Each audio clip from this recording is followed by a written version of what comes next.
Good afternoon, everybody. James Cannell here with another edition of Tip Tuesday. And today I've got Garnett from AG Property Services chiming in to talk about his area of expertise, which is filling vacancies. And I'll tell you, Garnett does one heck of a job of filling vacancies. It's to the point now where in my portfolio, I actually hire him to fill every single one of my vacancies. And because he put such nice tenants in place, for some of my newer properties, I actually self-manage them because, hey, I can accept an e-transfer once a month when there's nothing else to do. A good tenant makes for a great experience. And so I was chatting with Garnett earlier today because I have a vacancy in one of my suites. And I said, hey, you know what? I don't want to be stuck in the woods holding on to this place sitting vacant in spring market. So what the heck do we need to do to get this thing rented heading into the dog days of summer? I mean, it's August 10th. It's going to get hot. Everybody's out at the lake. There's just fewer people that are out there. And so it just prompted a conversation to talk about like how are we filling vacancies right now? What are some tips to make it happen? And then some insights about the spring market. So Garnett, could not be more excited to have you here on Tip Tuesday. And so we're just gonna riff on it. We're basically just gonna have the same conversation we already had, but we're gonna share it with everybody. So my first question to you is: we all know that in the Edmonton market, both for rental and for purchase, we get a drop off in the fall and into the winter. So, what month is typically the month where you start to see rental prices start to soften and there being way fewer renters looking for a home? Mhm. So what we've been finding, over the past few years, normally October is kind of that sweet spot, as we're heading into fall, and might get some snow in October as well. So people often want to move before that happens. Mm-hmm. There obviously is sometimes a push, for larger single-family homes, end of August because people want to get settled before school starts with the kids. But usually September usually holds pretty strong, where we're still able to find tenants pretty easily. Got it. So you basically what you're saying is you want to be rented by October at the latest, otherwise you're going to be in for a bit of a trouble time. Yeah, and again, not to say that it's impossible. You just got to be aware that there are fewer tenants that are shopping around at that time of year. So just making sure that you're priced accordingly for that. Because again, there might be an influx of listings that were up for sale that have gone stale, and now owners have made the decision. It's like, I don't want to hold on to this thing all winter. It hasn't sold.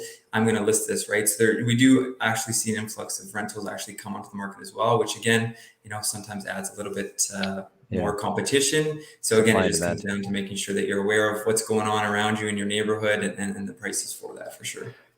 So how much when we head into that winter freeze, Hmm. mid-October, early November, whatever it is, but that's kind of the time. What I mean, we like this is a tale as old as time. Anybody who's been doing business in Edmonton for a while knows that prices soften as we head into that time of year. Yeah, that's But right. how much do prices soften? On say, the place you're renting for me, it's a two-bedroom basement suite in a Hmm. new house. The house is 3 years old now, and it's a legal basement suite, two bedrooms, utilities are included. We're asking 1,100 bucks. What would that soften to if we were I'd in say you're December? probably going to be at like 75 to 100 bucks Yeah, less, I would say, yeah. somewhere in there. So we're thinking like there's like a 10% reduction in rent That's as right. we head into winter. So Hmm. this is all why it's so important to have this conversation now. Like if you have a vacancy right now or you have one coming up, we're talking about being strategic because we don't want to be stuck out in the cold, pun intended, in the winter. So what are we doing to get these vacancies rented right now? Like what's the market looking like in August? Are people looking? I mean, I kind of started the conversation saying it's a little bit quieter, but what are your Yeah, experiences and right now? it's honestly, it's all dependent on the type of unit. We've been finding that our condo market right now, especially downtown, is a little bit slower just because there's just so much out there. Mm-hmm. And sometimes people are not even, people previously working downtown, they had to be downtown for work, but now, because they're able to work from home, whatever the case may be, now they're saying, I might get a little bit better value, if I go outside of downtown core, I can get into a main floor suite, into a townhouse, something like that for similar money, and they'll get a little bit more space, right? So we found that our condo market has really, it's been really tough this summer. So just making sure that, when we're chatting with owners ahead of time, that they're aware of that, that we might be a little bit for them below what they think market is, just because it is so competitive right now, right?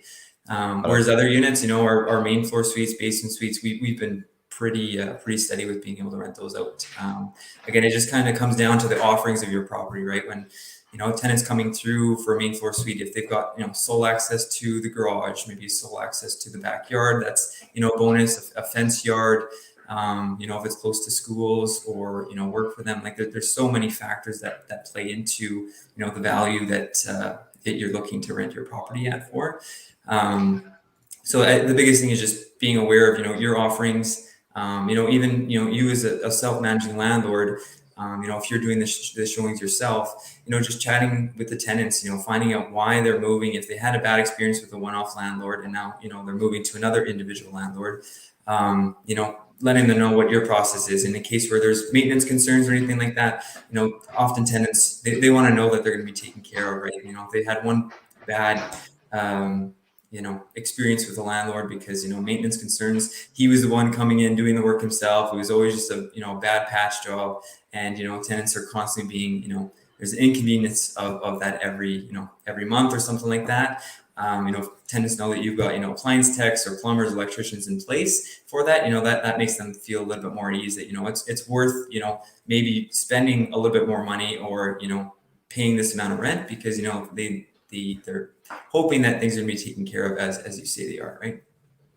Got it. Got it. And that makes perfect sense. So what are some of the things that you're doing to get properties rented out right now? Mm-hmm. I mean, we talked about having a good property. That's that's fairly obvious. Like Yep. we don't want to if the better your product is to market, Yep. the better And should. not to say that it has to be newly renovated and bright. We get that there's all kinds of properties out there, right? I think the biggest thing coming in is cleanliness. When tenants walk in, that there's not crumbs or hair stuck on their feet when they're coming down the stairs and stuff. And the tenants know that it's an older unit maybe, but it's well maintained and it's clean, so that they know that that's the standard when they move in. Whereas sometimes even when we take on listings, that's kind of one of our requirements when we go in, is just making sure that it's clean for showings and it's ready for move in. Because again, that's a big thing. When tenants walk in, they can understand, okay, this is how it is. It's exactly like the photos, and that this is what they're getting, right?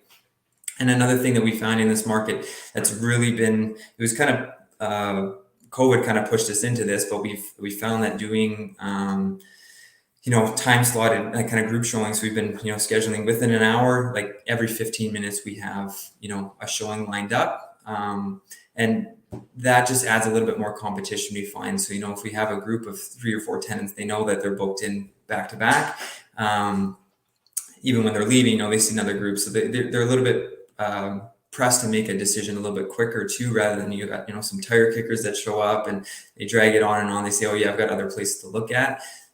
We find that kind of gets us, gives us the ability to get applications quicker as well when the tenants know that the pressure's on, right? Makes perfect sense. It makes perfect sense. So if you had to, let's wrap it up, because I mean, we know lots of people with vacancies, Mm-hmm. and of course it's an it depends kind of answer, because all kinds of properties sit vacant for all kinds of reasons. That's exactly it. Yeah. But what are like a couple of 3 to 4? If you're like general blanket statement, what are the things that are going to make the biggest impact with getting your listing rented, knowing that a lot of people that are listening might not have a brand new property, or they might not have budget to do a $20,000 reno. Like, right. They're just holding on to a listing. They're like, what can I do with this thing to get it rented? Mm-hmm. Yeah, I mean, I'd say number one thing right now is just its price. Tenants are price shopping, so be aware of the offering, the type of property that you're offering out there, right? If it isn't renovated, don't price it as if it is, a newly renovated suite, right? Because we see that often. That's one of the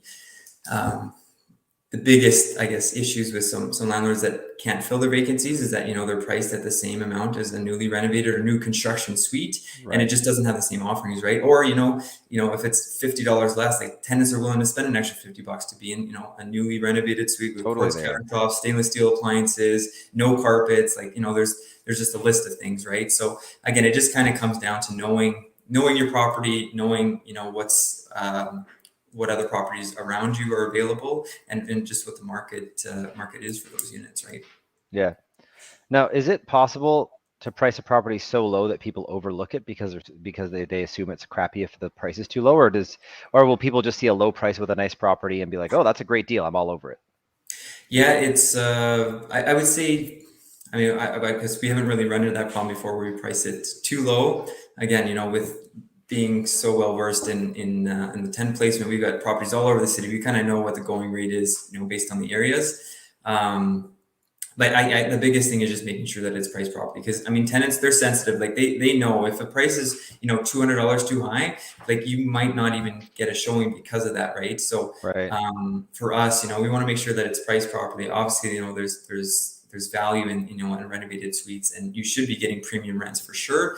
But if you're let's say 100 or $150 over even just a premium rent, like tenants know that, and sometimes you won't even get them through the door, right? Because you're just priced outside their price range, right? Mm-hmm. Mm-hmm. Well, that's really good insight. That's really, Mhm. really good insight. And I appreciate you sharing with us. So, for everybody watching, like, if you got a vacancy, don't dilly-dally. Don't just let it sit there with no hits or no phone calls at a little bit too high of a price. Mhm. Because if you just kind of forget about it for a couple months and then all of a sudden it's October, well, you're going to cost yourself hundreds of dollars a month, and you don't want that. And I So, find a big thing too, James. Once you get people through the door, you're done the showing. Obviously there's a quick follow up. Let's say the next day or two, or if they say, "Hey, I got to look a few more places to look at this weekend," I'll let you know by Monday. It's worth following up with them, and if they choose to go with another unit, which happens obviously, but it's worth getting that feedback to find out why they went with that other unit. What could be improved about your unit. If it's a couple bedrooms, there's big gouges in the walls. It's like, okay, we can, that might need to be addressed by, painting a few walls, or if it was the cleanliness, making sure that it's all cleaned up. Like, if there's small little things that, and it's a common theme from multiple tenants hmm saying it, then that's obviously something you need to look at, right? Whether you're going to reduce the price to account for that, or you're going to fix it up so that, tenants aren't complaining about it, right? amazing. No, I love it. Well, hey, thank you so much for taking the time. I know Awesome. that all of our investor clients out there with vacancies definitely wanted to hear this. And for anybody thinking about getting into owning income property, this is one of the most important parts of the gig. You don't have a rental property if you don't have tenants renting from you. So That's right. knowing how to pick a good tenant and place them and attract them is huge. So I appreciate the time, Garnett, and I hope you have an awesome day. And for everybody out Awesome. there, You too. Thanks a lot for having me, James. yeah, my pleasure, buddy. Now's the time. Let's get those vacancies filled, people.